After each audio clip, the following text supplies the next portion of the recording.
First things first, look at that coffee art right there. Professional. Right, let's get into the video. Disappear for 6 months and get your life in order. Take a step back right now. Have a look at what the fuck is going wrong in your life and make a firm commitment that going forward, you're going to address everything and you're going to ensure that anything that you've been slacking on, you no longer slack on. Every goal that you've spoken about, you will now aggressively pursue. You will no longer just flirt with the idea of doing it. Well, when I get this, well, when I get that, well, when the kids go back to school, when I move back to my hometown, when I this, when I that. Stop fucking around now. Make a firm commitment. Commitment means, as Inky Johnson said, staying true to what you said you were going to do long after the mood in which you said it has left. Because look, the day you make the commitment, you feel this sense of absolute, how can I put it, almost euphoria. Like, man, this is going to be great and this is my goal and and you're so proud of it. But I want you to commit to the process 6 months from now. Still be committed a year from now. Meaning you show up every single day and you engage in productive action. You don't have gaps of 3, 4, 5, 6 days because that proves your lack of commitment. Inaction means a lack of commitment. Neglect is how you end up being overweight. When you abandon yourself, nobody becomes fat because of hard work. It happens as a result of doing the opposite of hard work, which is nothing. Just stuffing your face with loads of calories and not moving your body. You stay broke when you continue doing the same shit and you don't go out there and speak to people about new opportunities. And with the broke thing, look, I'm very practical. I'm not one of those guys on YouTube that will tell you, oh, you know, if you start dropshipping today or if you start trading today, next month you're going to be making, no. I want you to have practical approaches to rectifying your situation. So if you're broke right now and you're unemployed, you need to address the unemployment question first, or the unemployment problem first. Go and get a damn job. Get a damn job ASAP. Don't be too picky. This is what I don't understand. People that are broke and picky and selective about what jobs they want to work. If you're broke, you're in trouble. That's like the engine management light on your car flashing. Something's wrong. And if you continue driving the car, you may have total engine failure if you're not careful. So when you look at your bank balance and it looks tragic, well, that's the engine management light. You need to do something about that ASAP. You can't keep denying job opportunities because, oh, my friends will laugh at me if I work this job. You're broke. You don't have any money. You can't be too selective and too picky. I don't want to do this. I don't want to do that. Be a cleaner if you have to. Work in a factory. I mean, I've done those jobs, not cleaning, but I've worked in a factory organizing shit on shelves and stuff, right? I've worked as a waiter in a restaurant, earning £7, £8 an hour. And I'll lie to you if I said that there wasn't a part of me that felt like, but what if I accept this job and people think that, you know, I'm doing bad? And then it got to a point where I was like, you know what? As long as I'm doing what I have to do as a man to take care of myself, there's a sense of honor in that. As long as I'm not hurting anybody, as long as what I'm doing is moral, legal, and ethical, then who gives a fuck what people think? Too many of you guys, you're so fearful of people's opinions of you. Even though your job is a perfectly noble job. It may not be as sexy and it may not come with as many perks as your dream job would come with, of course. But a job's a job. At the end of the month or at the end of the week, you get paid. That takes care of your immediate money problems. Then later on, you can start to look for better opportunities. But if you're unemployed, you cannot be too picky. Right? You cannot be. Otherwise, you'll stay broke. Broke is temporary. Poor is permanent. And what is the difference between broke and poor? Poor stands for passing over opportunities repeatedly. I'm going to say that one more time. Poor stands for passing over opportunities repeatedly. Somebody hands you a way out. Maybe someone says to you, hey, bro, my cousin's got a company. I've spoken to him. He said he'd happily hire you. You know, you start next week. Let's say that's for, I don't know, a customer service job or stacking shelves or whatever. Now, if you're unemployed, you can't be like, well, no, I don't want to do that.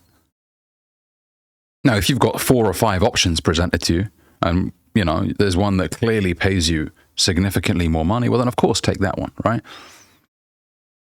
And money isn't everything when choosing a job, but it's certainly something that you have to think about when you're broke, right? But if you don't have all of those options presented to you, then you can't be, well, you see, I would have done that one, but you're broke. And especially if you have a car, I mean, you've got insurance to pay, you've got places that you need to move to, you need to get to. You can't do that for free. The car isn't going to operate on oxygen, right? It's not a solar-powered vehicle where you can just jump in and drive, right? And even if you did have a solar-powered vehicle, it wouldn't be free to operate. You know, and how the government works, they'll find a way for you to pay a fuckload.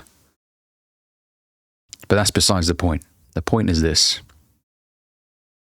Make a firm decision. I mean, look, being broke is a consequence of neglect. And it's going to hurt some people that I've said this. Being broke is a consequence of neglect. I had to say this to myself. There were periods in my life where I was repeatedly broke. And then it got to a point where I was just sick and tired of my own bullshit. And I looked at myself in the mirror and I said, this is terrible, Ali. Again, here we are again. We've been in this situation before.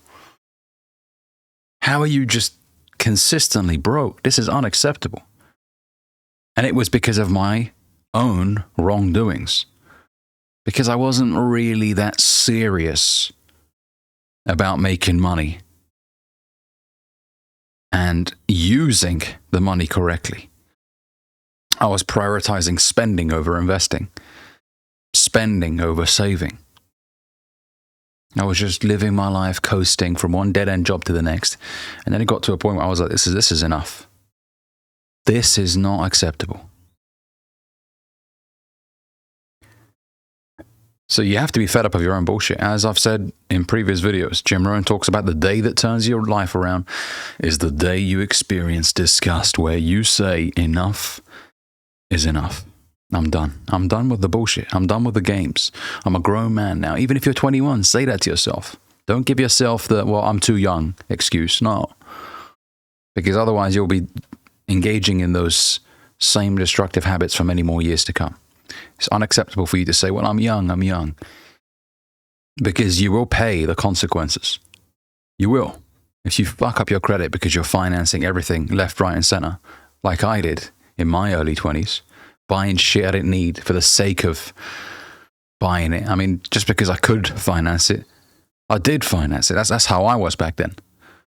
And I paid the price ultimately. So I don't want you guys to make the same mistakes in your late teens, early 20s.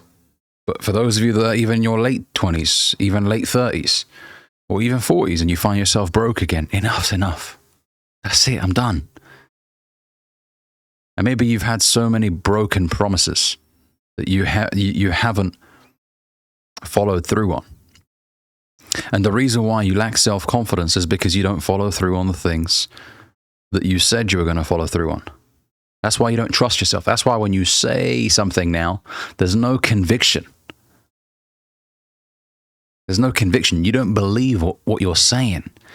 And the reason why you don't believe what you're saying is it's because you've been there before. You've said a load of shit and you didn't follow through. So this time, maybe don't talk and just fucking do. Now, the only people that have the, how can I put it, the right to keep talking are the ones that talk and do. Talk a big game and then follow through. Those people have the pass. Yeah, you can carry on. But if you've been that guy before who's spoken and talked and uttered poems about what you're going to do in the future and you haven't done it, well, then maybe you should stop with the talking and instead follow through this time around. Follow through. Enough with the talking. Follow through. And then once you've produced, then now you gain that self-belief again. Now you're like, okay, well, I said it and I did it. I said it and I did it. And I want you to gain that evidence that you can do shit by actually following through and doing it. This isn't about wishy-washy motivation. I want you to gain that conviction through sheer production, through performing. Not performing at someone else's metric. No, but if you start a YouTube channel today and you've uploaded 100 videos 100 days from now, and you've seen a growth in your channel because of it, well, that's evidence right there. Then you know, okay, if I do this consistently, I do get a result. If you start a business today and 100 days later you've sold 50 products at, let's say, $20, you've made money. It's $1,000 that you've made. There's evidence right there that what you're selling can be purchased because 50 people have purchased it. So go out there and gain that evidence. And sometimes that requires separation, temporary withdrawal from going out and engaging in leisure time or leisure time, right? Take a step back. Tell your friends, listen, guys, I've got a lot that I need to do. I can't be out as often. I love you guys, but I hope you understand. Same thing with, extended family members. Of course, if you have a wife and kids, you can't just say, well, I'm going to see you guys in 3 months. No, you can't be like that. But when it's time to work, work. And when it's time to play, play.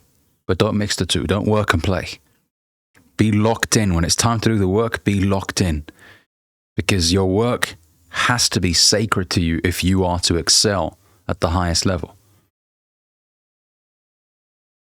It has to mean something. It can't just be something that, oh, I have to do it. No. How you approach what you do will determine how successful you become at what you do. If you approach it with this casual, laid-back attitude, well, you won't get a professional's result out of it. So ask yourself, do you want to be an amateur or do you want to be a professional? Do you want to get the results that the professionals do? If the answer is yes, well then operate like the professionals do. Stop fucking around. Treat your work sacredly. Disappear for 6 months if you have to. Be a ghost. Some things will have to take a back burner to prioritize other things. Maybe that holiday that you wanted to book, push it back a little bit, a couple of months. Do what you got to do to win. Because I want you to start liking yourself again. I don't want you to look at yourself in the mirror and think, man, I'm such a fucking fraud. What's wrong with me? I don't want you to see yourself that way. I want you to see yourself with pride. You know what, man? This is a guy that says what that sets a goal for himself. He says it and he follows through. He backs up the talk. He doesn't talk left and walk right. His words have weight. Okay? Do what you got to do, gents. Thanks for watching this video. If you enjoyed it, make sure you give it a like, comment, let me know what you think down below. And if you're new here, consider subscribing. See you in the next one.